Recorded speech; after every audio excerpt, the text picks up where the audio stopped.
Assalamualaikum warahmatullahi wabarakatuh. Assalamualaikum warahmatullah. Teman-teman dengan di podcast. Hari ini saya akan berbincang dengan tokoh kita yang biasa kita sapa sebagai Ustadz Hajrul Malik. Ya. Jadi kami akan membincang beberapa hal tentu yang urgent ya bagi daerah kita secara khusus dan eh, tentu bagaimana sebuah relasi sosial tetap harus berjalan eh, meskipun dinamikanya sangat dinamis. Ya. Apa kabar, Ustaz? Alhamdulillah. Alhamdulillah. Orang biasa sapa Pak Hamas sebetulnya. Tapi sudah lama itu ya. Kalau Hamas itu sapaan lawas. Sudah, ya mungkin 10 tahun lalu ya. 10 tahun lalu. 15 tahun lalu. Sejak 2004. Sebenarnya Hamas itu apa? Itu singkatan. Akronim apa? Hajrul Malik SAG. Tapi karena sudah MPD tidak bisa dipakai lagi. Amat. Ya. Jadi pada kesempatan ini saya akan membincang ya seperti yang saya katakan tadi beberapa hal ya, Ustaz ya. Yang pertama bagaimana pasca pemilu. Ya.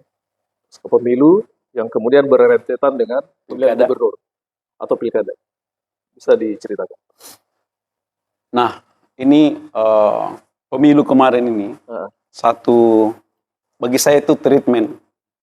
Treatment. Ya, treatment politik karena saya justru setelah 2004-2014 jadi anggota DPR itu, 2014 maju provinsi dan tidak terpilih. Masuk provinsi, terus saya tidak maju di 2019, tapi memajukan beberapa orang masih di partai lama. Dan 2019 itu kita belajar lebih banyak meng-create ide. Kenapa kita harus membangun partai politik, termasuk membangun partai politik yang baru, Gelora. Lalu, apa gunanya kita masuk ke parlemen dan bagaimana Indonesia dilihat dari luar. Bahkan saya mendiskusikan terkait Indonesia itu melalui gerakan Arah Baru Indonesia kemarin, Garbi. Itu sampai ke Malaysia diajak sama Pak Anies, Ustadz Fahri.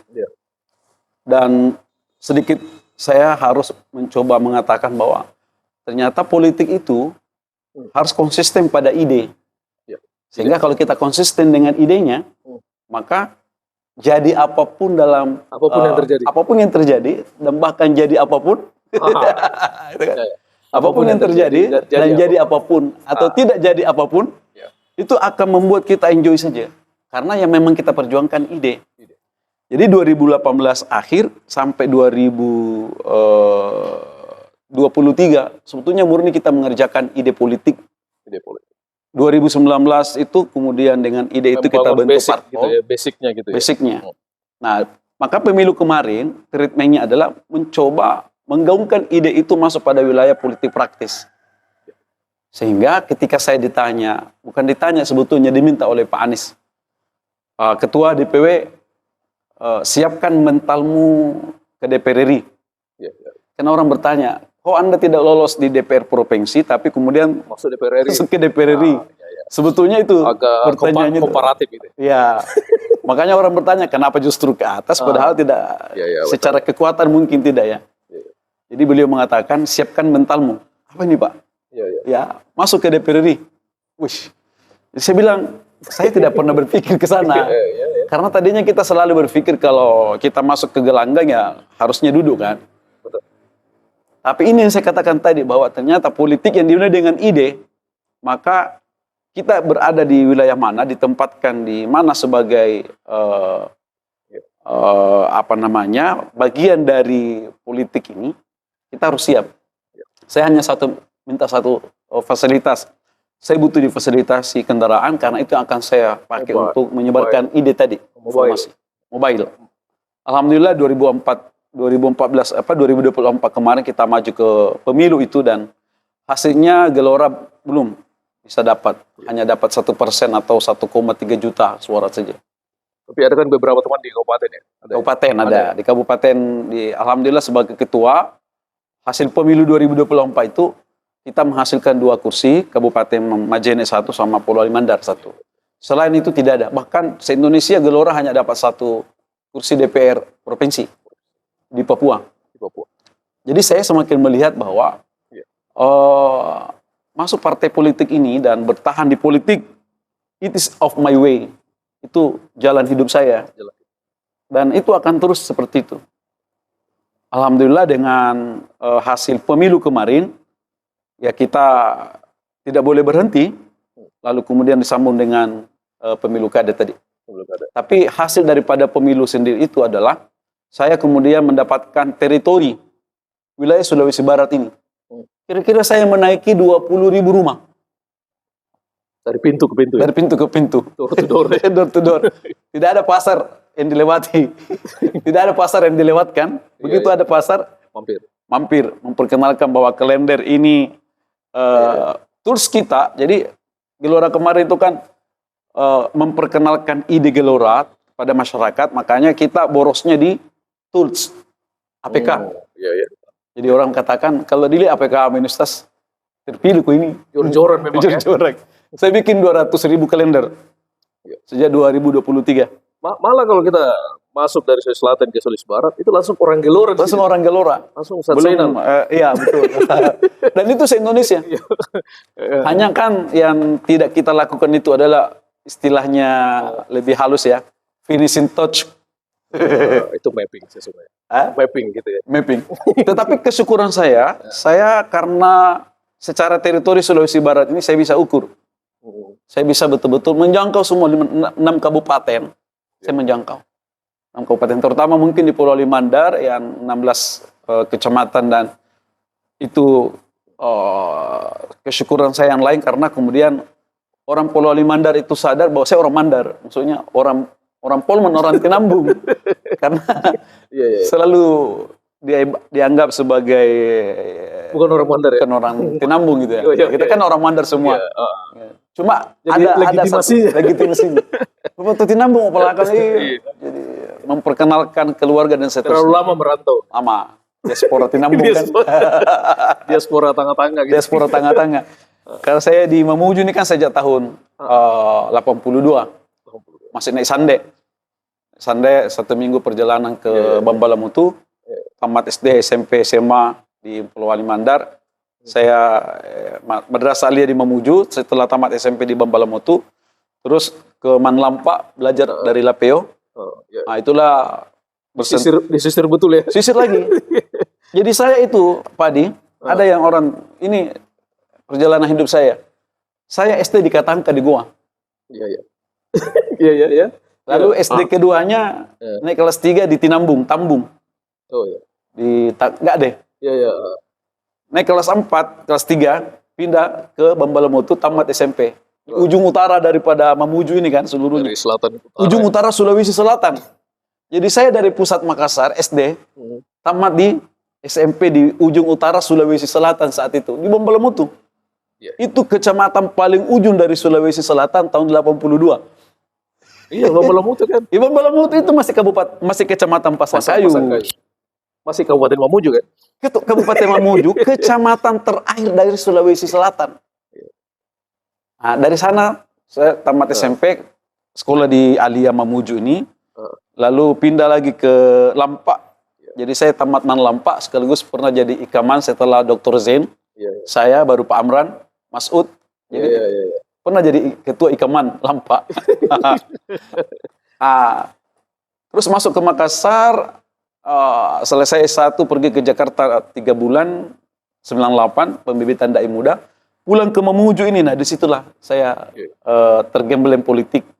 Masuk ke akademik dulu, aktif di LSM. Jadi dunia ekstrim kanan, ekstrim kiri orang bilang. Saya pernah berada di situ semua. Dan itu menjadi modal sosial. Menjadi modal sosial yang paling utama, masuk politik dan seterusnya. Kembali ke mungkin ide-ide inilah yang terakumulasi dari semua pengalaman spiritual, pengalaman beragama dari berbagai mazhab. Baik fikih maupun ideologinya. Saya pernah memprakarsai pembentukan Komite Persiapan Penegakan Syariat Islam Aziz Kahar Muzakkar di Mamuju ini tahun 2001, 10.000 orang itu kita udah kumpulin.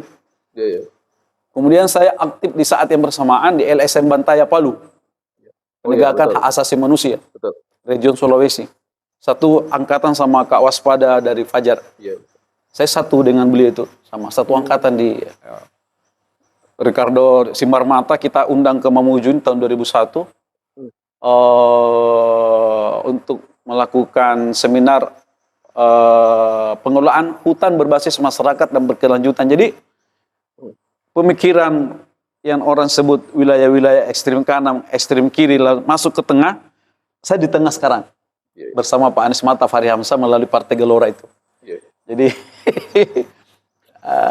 Jadi teman-teman dengan di podcast, beliau adalah ketua DPW Partai Gelora Sulawesi Barat. iya. Tapi selama ini dalam persentuhan saya sebenarnya tidak di wilayah itu sesungguhnya. Kami selalu berbincang mengenai masalah sosial, politik, budaya itu dalam pertemuan gagasan-gagasan yang sejak beliau menjadi kota DPR Mamuju. Ya. Dan beliau menjadi media darling waktu itu kan. Betul. Hampir setiap Koran hari Mandar. hampir setiap hari ada di Radar Sulbar. Radar Sulbar, Koran Mandar, Radar Sulbar. Apa yang beliau katakan ini sesungguhnya merupakan refleksi yang sangat panjang. Ya. Sebenarnya apa yang mau dicapai nih? Saya Karena tadi ingin- kan tidak mesti dulu dan sebagainya. Jadi apa yang mau dicapai? Jadi gini, politik itu jalan pengabdian. Ini yang harus disampaikan ke teman-teman. Kata Rendra itu perjuangan dengan kata-kata. Perjuangan dengan kata-kata ya. Rendra berjuang dengan kata-kata syairnya kan. Iya. Saya politik itu benar-benar perjuangan. Bagian daripada pengabdian. It's my way. Itu jalan saya mengabdi kepada Tuhan melalui jalur politik. Tetapi politik itu kan ada politik praktis, ada politik ideologi, ide. Politik praktis itu ada dua terkait dengan, jadi saya selalu katakan begini, politik ini kan dua hal yang paling utama. Kalau kita berada pada wilayah demokrasi, how to leader, bagaimana kita memimpin, kalau nanti sudah terpilih apakah jadi anggota DPR, kabupaten, provinsi, DPR RI, DPD, jadi bupati, gubernur, atau bagian daripada gubernur, itu kan nanti pertanyaannya akan diuji. Setelah menang, apa yang akan kamu lakukan? Ini sekaligus tantangan kepada teman-teman yang saat ini sudah terpilih. How to lead. Ini berkenaan dengan leadership. Berkenaan dengan kepimpinan. Berkenaan dengan memanage daerah. Karena sudah berada pada pintu itu. Kalau Anda di legislatif hari ini, bagaimana Anda memerankan peran 3 fungsi legislatif? Budgeting, controlling, pengawasan. Ini harus dilakukan. Nah, kalau misalkan terjadi sesuatu kan sebetulnya kalau ada kesalahan bupati, tidak boleh bupati sendiri, tidak boleh gubernur sendiri. Ada kontrol dari DPR. Karena di sana ada fungsi controlling. Karena mereka simbiosis. Iya, betul itu. Itu yang maksud saya. Jadi dulu orang mengatakan, Ajrul, serius tendo. Sibuk sekali ya? Sibuk sekali, nggak usah gitu-gitu amat gitu. Karena sebagian orang yang seperti itu memang dia mencari sibuteng. Dan saya dulu memang kan total. Saya kalau misalkan ada masalah, saya turun ke lapangan, saya bawa media. Dulu saya bawa RCTI, CTV, langsung TV-TV nasional kan. Ayo kita turun. Sana ada obat kadaluarsa di Bani, ada tambang di Borehau, ada orang kena hidrosefalus di Tomo dan seterusnya. Ada perusahaan yang mengambil paksa hak masyarakat, kita turun. Dan itu Mbak media. Ini berkenaan dengan how to lead. Kalau spiritualnya menghalalkan gaji. Maksudnya gimana? Menghalalkan gaji kan anggota DPR itu termasuk mungkin di eksekutif kan belum bekerja itu gajian. Iya betul. Jadi kalau tidak serius mengerjakan ini, gaji kita ini gimana ya? Kalau saya kan agak ekstrim ya. Kenapa begitu? Menghalalkan gaji. Menghalalkan. Ya karena kita ini ditunjang oleh negara, ditunjang oleh rakyat, ditunjang oleh negara. Anggota DPR itu walaupun bukan pejabat publik, bukan juga pejabat negara. Aktivis yang dibiayai negara ya? Aktivis, nah itu dia. Gitu ya. Jadi Satanis mengatakan negara ini adalah organisasi sosial yang paling bagus dipakai untuk melakukan islah perbaikan. Karena dia di situ ada SDM, aturan, ada budget. Tinggal memanage seluruh resources ini untuk kita pakai bermanfaat. Nah, ini yang saya maksud dalam kaitan dengan leadership itu, politik tadi, how to lead. Ini syarat pertama yang dimiliki oleh seorang politisi. Tapi hal yang kedua adalah how to win in election. Bagaimana menang dalam pemilu. Ini berkenaan dengan saintifik, tata cara, logistik. Ya, ini kan sudah soal cara, bagaimana cara terpilih. Ada orang yang terpilih dengan mendagangkan ide, ada. Kita juga harus mengakui bahwa tidak semua orang terpilih karena manipolitik atau pragmatis itu ada. Kan memang ada 3 syaratnya itu. Ya, Kekuasaan itu kan apa tujuannya? ya, Bagaimana caranya? ya. Dan bagaimana hasilnya? Betul. Jadi how to win in election ini kan soal cara. Bagaimana kita terpilih berada pada Cara. ada yang menggunakan ide, ada yang menggunakan langsung kalau bab 1, bab 2. Bab 1 itu narasi, bab 2 itu memilih-milih, memetakan ini yang akan pilih. Bab 3-nya adalah finishing touch. Pat tembak rasanya sih ya. Ada orang yang tuh langsung pat tembak gitu. Iya. Tapi yang paling sempurna itu kalau melakukan bab 1, bab 2, bab 3. Bab 3. Nah, kita kadang-kadang kan bab 3-nya yang tidak ada ini. Oh iya. Bab 1, bab 2 selesai. Tapi bagaimana caranya menyelesaikan itu ya, itu eranya sekarang. Jadi kalau kita sudah memenuhi 2 syarat ini, nah mungkin kita tidak memenuhi syarat how to win in election. Tidak sempurna. Tapi kenapa kita masih bertahan di sini? Karena itu tadi, ide, politik itu, politik kemanusiaan. Gagasan. Politik itu adalah ide, merealisasikan ide. Tidak harus menggunakan tangan kita. Alhamdulillah dengan menampilkan ada misalkan kita bagian dari tim ini yang akan mencoba memberikan masukan-masukan kepada pemenang. Coba ini yang kita akan lakukan untuk masyarakat, untuk rakyat sebagai pemegang mandatori demokrasi itu. Nah, tapi begini ya. Ya. Secara teori dan praksis tadi itu sudah disampaikan. Nah, sekarang pertanyaan saya, apa sebenarnya yang berubah? Misalnya dalam pendekatan ekosistem ini, pemilih, kemudian calon legislatif atau calon pemimpin ini yang kemudian menghadapi pemilih yang berubah. Ada media sosial. Dulu kan sangat konvensional, betul. Ya, sekarang lebih sangat maju gitu. Ya. Berkaitannya dengan how to win in election tadi, maka pendekatannya ini kan sekarang memang kita sudah harus punya. Kalau di kami sebetulnya itu sudah punya petanya, kita mampu memetakan itu. Pemilih milenial ini ada 40%. Generasi Z itu lebih 20-30%. Jadi sebetulnya pemilih yang disentuh melalui dunia digital, medsos itu sudah jauh lebih banyak daripada cara-cara konvensional. Karena yang 30% itu adalah masyarakat yang harus dijangkau dengan offline. Tapi kenapa kita masih menggunakan cara-cara konven?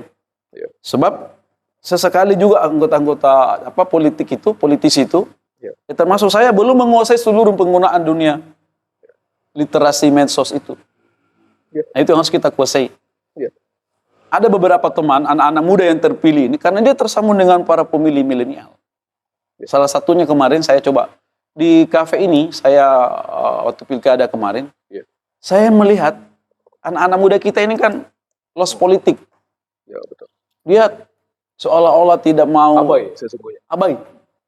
Begitu saya lihat mereka malam-malam di sini, terus saya dengan teman-teman tim, kayaknya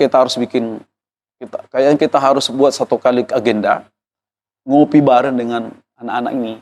Jadi di pilkada kemarin itu, ide itu kalau kita create lah, menjadilah di salah satu kafe terbesar di Mamuju ini, itu, menghadirkan gubernur, situ calon bupati dan DPR RI untuk dialog UMKM dan anak muda.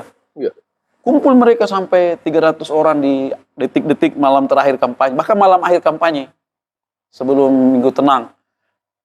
Kenapa itu muncul? Karena saya melihat mereka abai. Nah, pertanyaannya tadi adalah sebetulnya siapa yang tidak adaptif dengan perubahan ini? Apakah masyarakat dalam hal ini pemilih anak-anak muda tadi atau memang politisinya? Kedua-duanya sebetulnya ini harus Salah satu temuan informasi mendalam yang pernah saya dapatkan, sebetulnya untuk merubah cara berpolitik hari ini, itu di SMP, dan ini sekitar 7 tahun lalu. Saya sudah dapat ini. Yang Pak Ustadz, kalau kita mau merubah cara politik hari ini, kesadaran membangun pentingnya urgensi politik itu sudah harus dilakukan sekarang di SMP. Di pendidikan, demokrasi Iya. itu harus mulai dari. Pendidikan demokrasi sudah harus dilakukan di usia SMP. Karena 3 tahun mereka, pas mereka 3 tahun itu, sudah tahun keempat, mereka sudah menjadi pemilih pemula. Betul, betul. Nah, pemilih pemula ini yang kadang-kadang tidak menggunakan haknya, karena apa yang penting dari politik ini. Ya, ya. Kadang-kadang juga kan politisi ini sibuk dengan dirinya, anak muda juga sibuk dengan dirinya, tidak matching. Ya. Nah, ini yang menjadi PR besar kita, karena ke depan mereka, yang generasi sekarang ini akan menjadi gerbong utama penghuni kereta Indonesia Emas 2045, 20 tahun ke depan. Ya. Mereka mesti akan membicarakan nasibnya sendiri. Mulai hari ini. Mulai hari ini. Ya. Ada 3 ciri masyarakat modern yang diistilahkan dalam bukunya Pak Anies itu, gelombang ketiga Indonesia. Ya. Yang pertama, mereka concern dengan agama. Ya. Jadi Betul, beragama. Mereka kental dengan agama, minimal beribadah yang taat. Yang kedua, mereka mesti berpengetahuan. Dan yang ketiga, mereka akan sejahtera dengan mengcombine antara modal agama dan pengetahuan ini, itu akan membawa mereka pada arah kesejahteraan. Jadi ini yang harus dibenahi oleh generasi itu kita. maksud Pak Anies dengan gelombang ketiga itu. Itu gelombang ketiga. Jadi beliau kan punya buku itu, gelombang pertama itu menjadi Indonesia dari tahun 1700 masa kerajaan sampai 1945. Ini gelombang pertama menjadi Indonesia. Gelombang kedua itu yaitu dari 1945 sampai ke 2014 kemarin. Ini gelombang kedua. Indonesia modern state, itu sudah masuk pada wilayah konstitusi dan seterusnya. Ini berbeda-beda karakternya. Nah, gelombang ketiga adalah penghuni Indonesia 2014 sampai ke sini sekarang. Mungkin puncaknya di 2029. Mereka adalah generasi yang disebut generasi utama natif demokrasi. Natif demokrasi itu mereka generasi yang tidak mendapati Orde Baru. Kalau kami ini kan masih mendapati Orde Baru, ya kan? Sisa-sisa Orde Baru. Iya, sisa-sisa Orde Baru. Kalau mereka tidak. Betul. Mereka tiba-tiba berada pada, mereka lahir lalu kemudian menjadi pemilih utama yang berada pada gerbong demokrasi. Ada pemilu, ada demokrasi. Tapi sayangnya mereka itu cuek dengan situasi demokrasi. Padahal saya kira Pak Adi ada ungkapan bahwa demokrasi itu panglima, politik itu panglima. Betul. Jadi kalau mereka tidak sadar sekarang ini mengatur dirinya sendiri cara mengangkat pemimpin, alhamdulillah ada fenomena sekarang jadi gubernur, jadi bupati orang-orang muda. Seperti Gubernur Maluku, Ya, betul. bupati kita sekarang Ibu Tina, yang masih condong orang-orang muda semua kan. Ya. Generasi-generasi muda ini memang sudah harus tampil. Kita ini pada orang tua yang 50 tahun ke atas kalau tidak bisa masuk-masuk ke situ, tapi dia harusnya mendesain satu cara bagaimana caranya mendrive anak-anak muda ini agar konsen pada politik. Walaupun bukan politik praktis, kan politik itu semata-mata tidak melulu Iya, betul. masuk partai. Soal memilih dan bukan. Tapi kesadaran warga negara. Oh iya. Ya. Apalagi dengan perubahan landscape global hari ini, tidak bisa. Anak-anak muda kita ini harus ke sana. Jadi kalau saya ditanya soal kenapa saya masih bertahan di politik hari ini, walaupun belum menjadi apa-apa dan tidak menjadi apa-apa, karena tidak bisa diabaikan bahwa politik ini bagian daripada salah satu dimensi yang akan menggerakkan generasi ini menuju kesejahteraannya itu. Jadi yang dibangun ini peradabannya. Ya. Pemahamannya pada situasi yang berkembang di sekitar mereka kan. Iya. Nah, kalau apa yang Ustaz Sajrul ini harapkan ini dari hasil pilgub ini untuk anak muda? Pertama, Kan Ustaz Sajrul kan salah satu ring satu ya dari gubernur terpilih kita, dan banyaklah sampiran harapan kepada gubernur kita ini. Bagaimana? beliau selalu mengatakan Pak SDK begini, Pak Jurul berat ini. Ya. Kenapa Pak? Saya telah terpilih ya. Iya.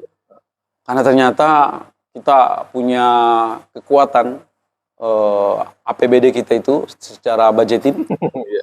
Heeh. ya Nggak seimbang gitu. jauh, Jauh ya. karena hanya 1,8 ya, Iya, iya.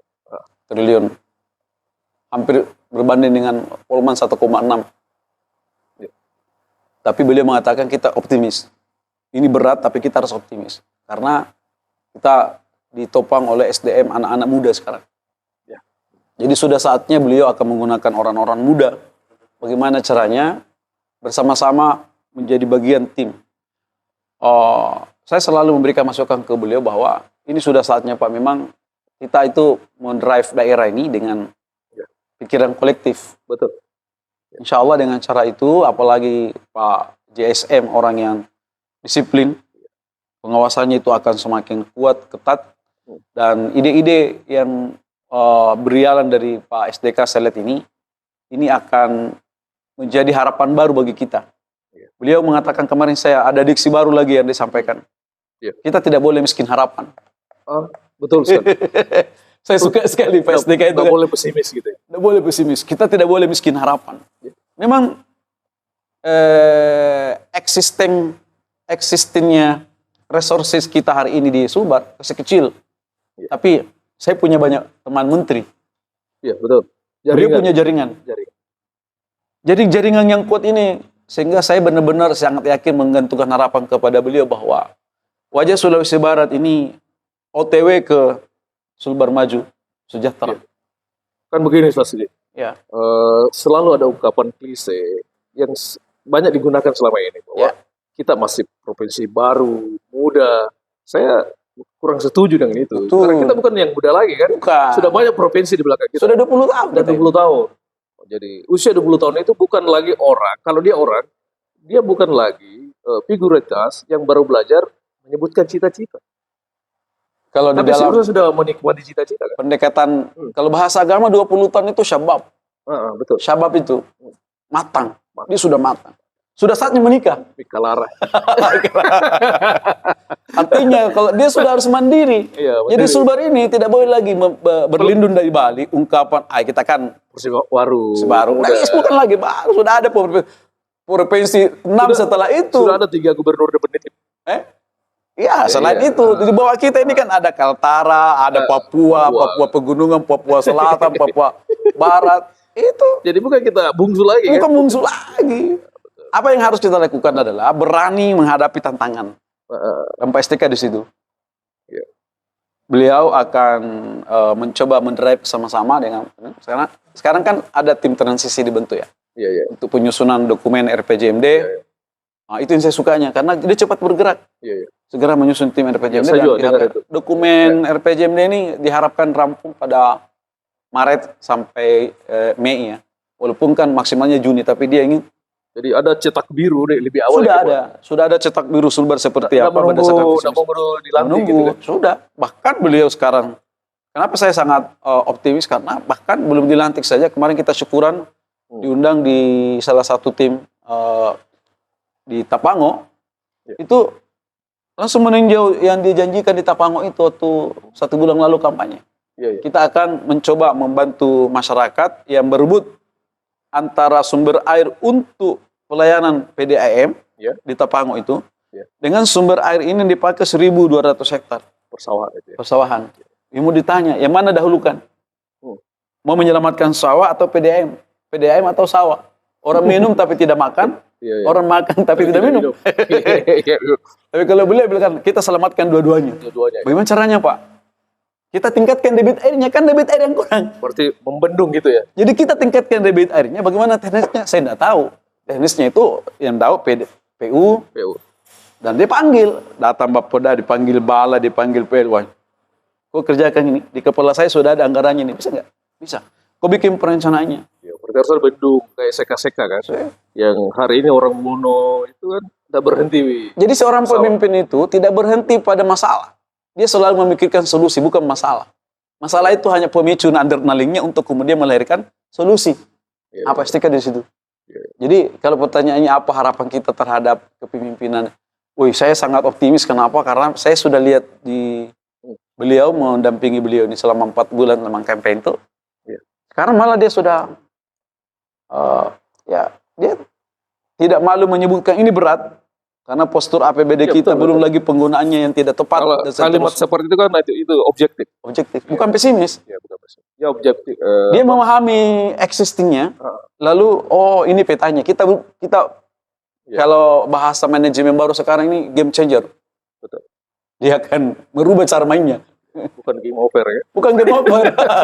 Game Game changer. changer ya. Game changer. Kita dan pemimpin-pemimpin itu sudah harus menggunakan model lifestyle management kayak gini. Game changer. Kalau kita tidak mampu bisa masuk, kita rubah aturan mainnya Iya, iya, iya. Betul. untuk bisa bermanfaat gitu.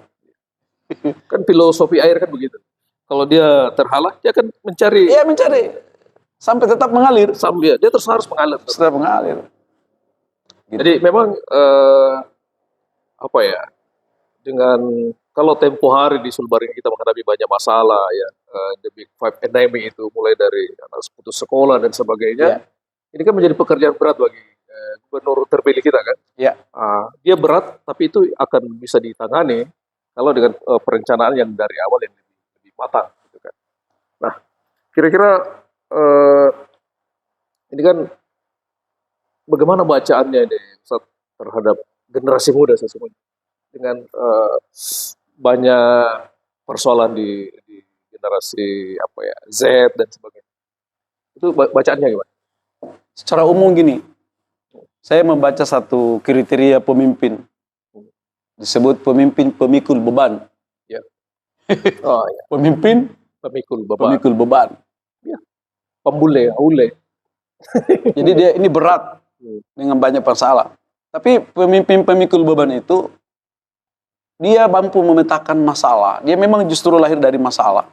Ya. Lalu kemudian dia carikan solusinya. Dan kemudian melakukan pemetaan secara sistematis. Terkait dengan persoalan anak-anak kita hari ini kan, kalau tidak keluar dari masalah pengangguran, Ya.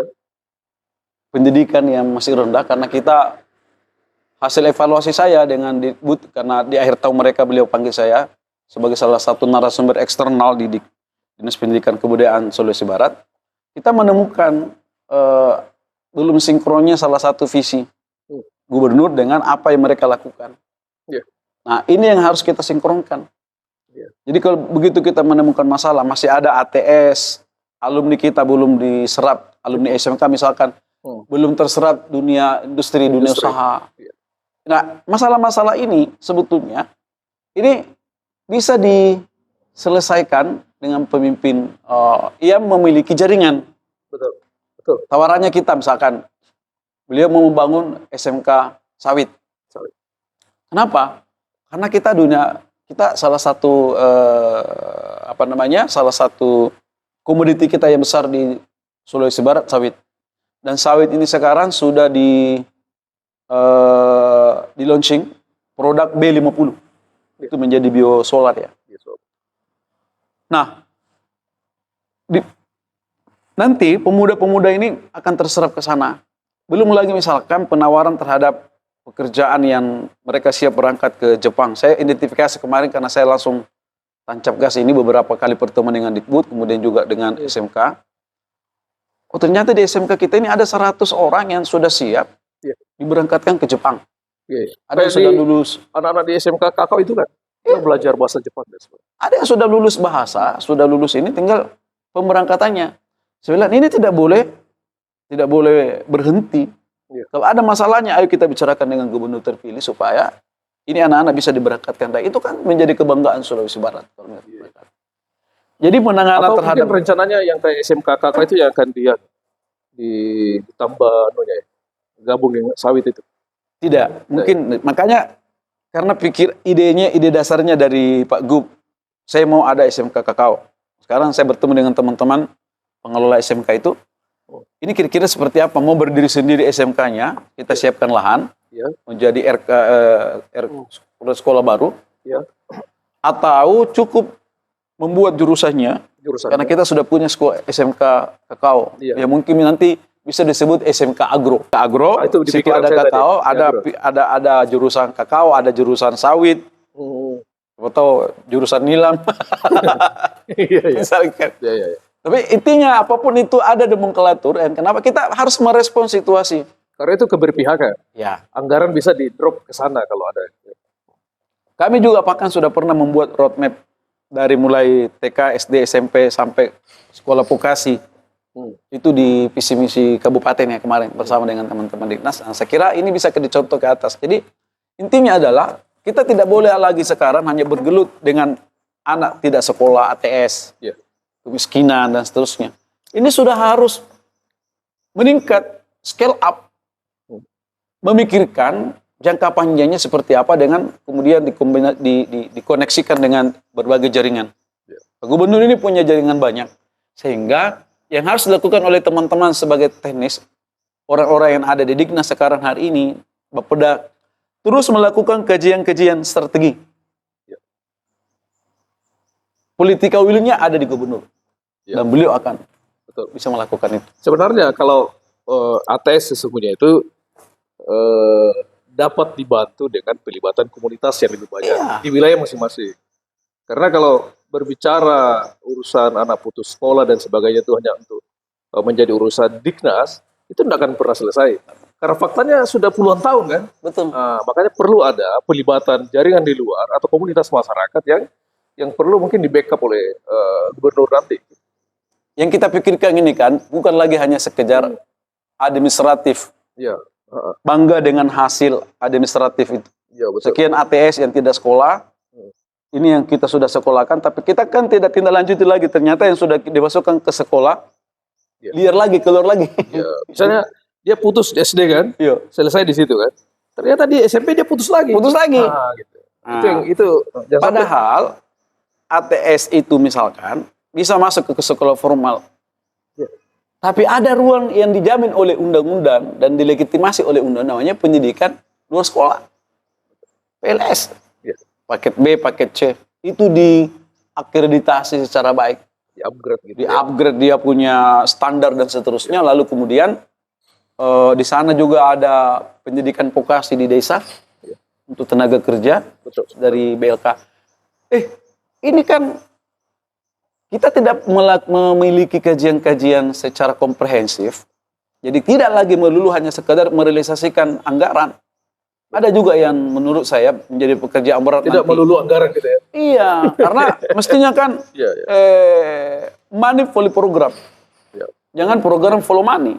Kalau ada uang, kita kerja. Betul. Harusnya kerja dulu. Program follow money. Maksudnya cocok ya program yang money follow program itu, uang akan tersedia kalau kita punya program. Betul. Tentu akan ada sumbernya dari berbagai mana. Tapi kan kalau kita pasrah, kenapa tidak jalankan ini kegiatan? Ada uangnya. Itu klise sekali. Bukan lagi klise itu ya. Mau dicuci itu klise. Ini harus diamputasi kalau saya. Orang udah pakai klise lagi sekarang. Nggak bisa lagi. Digital gitu. Saya kan masuk beberapa dinas ini, saya coba telusuri. Aduh, ini kalau masih begini cara kerjanya, bahaya. Kenapa tidak jadi 8 program kerja, 2 yang dilaksanakan? Kenapa 6 ini tidak ada sumber dananya? Tapi sebaiknya ada salah satu bidang di sana itu yang 8 program kerjanya realisasi semua, 2 sumbernya. Dia bagus kan? Dia balik gitu ya. Iya. Dia combine dengan berbagai resources yang lain. Kan begini, kalau itu dikerjakan oleh komunitas, kadang-kadang dia tidak ditopang anggaran, tapi mereka bisa jalan. Nah, kenapa justru program yang di-backup oleh anggaran, malah dia selalu mati di tengah jalan.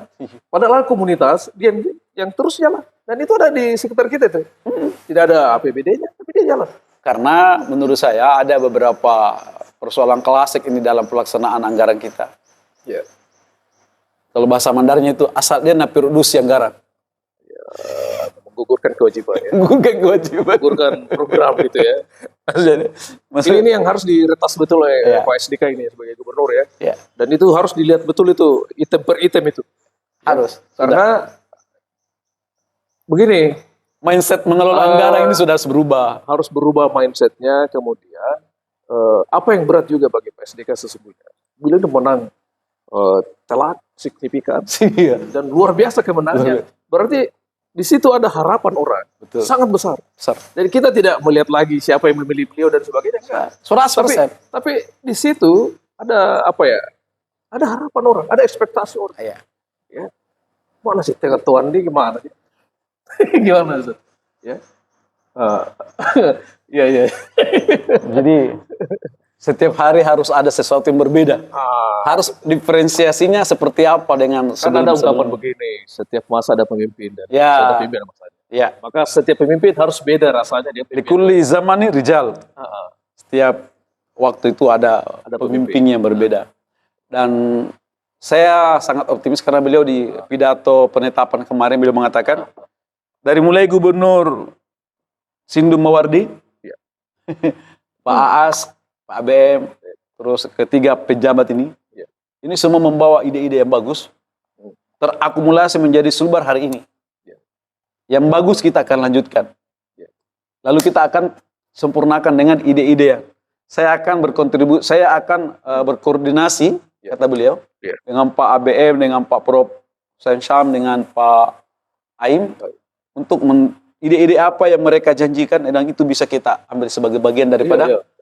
akumulasi pembangunan Sulawesi Barat secara komprehensif. Nah itu bagus. Jadi ini dulu yang harus dilakukan segera itu adalah konsolidasi Sulawesi Barat ini. Rekonsiliasi gitu ya. Iya, rekonsiliasi sosial, konsolidasi tim, rekonsiliasi sosial, sehingga kita betul-betul hanya melihat Sulawesi Barat di bawah nahkoda Pak STK JSM. Jadi Iya, betul. harapan saya kenapa bertahan di pilkada dan dari hari ke hari menemani beliau itu karena kan tidak harus tangan kita, pikiran-pikiran Iya, kita dengan betul. beliau yang mengeksekusi itu bagian daripada mengapa kita bertahan di politik hari ini.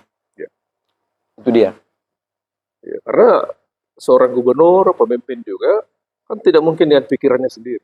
Dia membutuhkan banyak pikiran. Oh iya, pikiran kolektif. Percakapan kita ini akan lebih kental lagi di pertemuan selanjutnya ya. Siap. Karena ini kan baru kayak warming up, pemanasan menuju Iya, betul.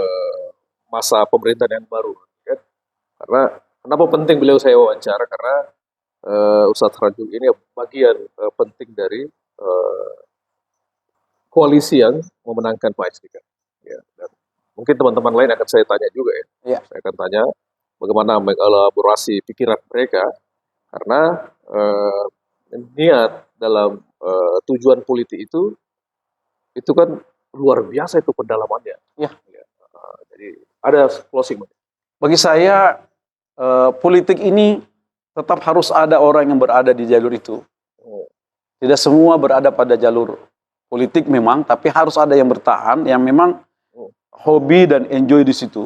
Hobi. Sekalipun politik gitu ya. hobi. Ini sejadikan hobi. Hobi itu sesuatu yang kita suka dan membuat kita itu ridho berbuat. Karena memang waktu, pemikiran, mal, semua akan terkonsentrasi ke sana. Istilahnya PSDK passionnya. Ya, passion. Passion. Ini my passion. Terus saya menghimbau kepada adik-adik mahasiswa, teman-teman LSM dan pada generasi, intiplah soal politik ini. Kalau ada bakat, masuk ke situ. Sehingga pikiran-pikiran kita yang selama ini kita demo misalkan karena kita tidak sama pendapat dengan pemerintah, mungkin ada di antara adik-adik ini yang dari PMI, HMI, PUS apa yang biasa menyampaikan aspirasi itu, bagi saya sebagian masuk ke sini. Untuk menjadi bagian dari mesin. Untuk menjadi mesin perbaikan. Iya. Kenapa kita demo? Kan ada sesuatu yang kita anggap tidak bagus. Iya. Tapi ada wilayah tertentu yang dimana kita tidak harus menyampaikan pikiran lagi di tempat lain dan memang masuk ke jantungnya. Iya. Masuk ke politik. Iya. Masuk ke politik. Masuklah pengurus partai dan partai itu organisasi sosial politik yang dijamin oleh undang-undang keberadaannya. Cuma kan kita menganggap bahwa partai itu mau pemilu, jangan. Nah yang ketiga bagi saya, seharusnya kan ada kaderisasi dan sebagainya. ya kalau istilah Quran itu kan di surah At-Taubah ayat 122 itu, tidak semestinya setiap orang itu terjun ke medan perang. Harus ada yang menuntut ilmu. Iya, betul. Jadi ilmu ini kan banyak, ilmu agama, ilmu politik juga, ilmu. Iya. Harusnya teman-teman ini memang yang memiliki kapasitas untuk berada pada jalur ini, datanglah ke sini. Ya, bergabunglah. Bergabunglah. Mau masuk pakai partai apa saja. Saya itu ingin berdiskusi dengan para anak-anak muda yang berada pada sayap-sayap partai tertentu itu, apapun dia. Ya. Ayo kita menyatukan pikiran supaya politik ini tidak menjadi sesuatu yang dibelakangi gitu loh. Iya, Istilah Pak Jokowi itu memunggungi. Iya, iya, iya. Kenapa? Karena percaya ke depan ini politik betul-betul jadi panglima. Apalagi akan dipermudah. Nanti ada presiden threshold dihapus. Iya, nol. Pilkada dihapus. 0% persyaratannya. Berarti semua orang Setiap punya orang kesempatan. bisa jadi kepala daerah, calon minimal, untuk pikiran-pikirannya bisa tercerahkan. Berarti ada jalur bagus ini. Wah, ada jalur bagus nanti gitu loh, setiap gitu. Nah, kemudian yang terakhir bagi saya, kita berikan waktu kepada Pak SDK dan Pak JSM memimpin Sulawesi Barat ini. Dan bagus kalau misalkan nanti ada lagi podcast lain mengawal Iya, percakapan di ruang publik terkait dengan apa yang akan dilakukan oleh beliau berdua. Penting sekali. Itu penting. Dan teman-teman muda ini harus mengikuti ini. Kenapa? Karena kita pertama memberi kesempatan percaya kepada beliau berdua dan kemudian kita tetap harus kontrol. Lalu saya diminta terlibat. Saudara Munir bikin catatan untuk buku Jalan Kemenangan SDK kan, SJSM. Iya. Di paragraf itu di salah satu paragraf saya bilang bahwa SDK JSM itu kita kenal sebagai tokoh yang literat. Mereka pembaca, suka berdiskusi. Jadi kita berharap mereka akan mampu menjadi pemimpin yang terus melenturkan dialektika. Ya. Terima kasih teman-teman sekalian, dan mudah-mudahan kita ketemu lagi pada percakapan ya. Karena inti dari semua ini adalah percakapan. Kita harus terus berbincang meskipun media sosial makin kencang. Iya. Saya kira itu saja. Assalamualaikum warahmatullahi wabarakatuh. Assalamualaikum warahmatullahi wabarakatuh.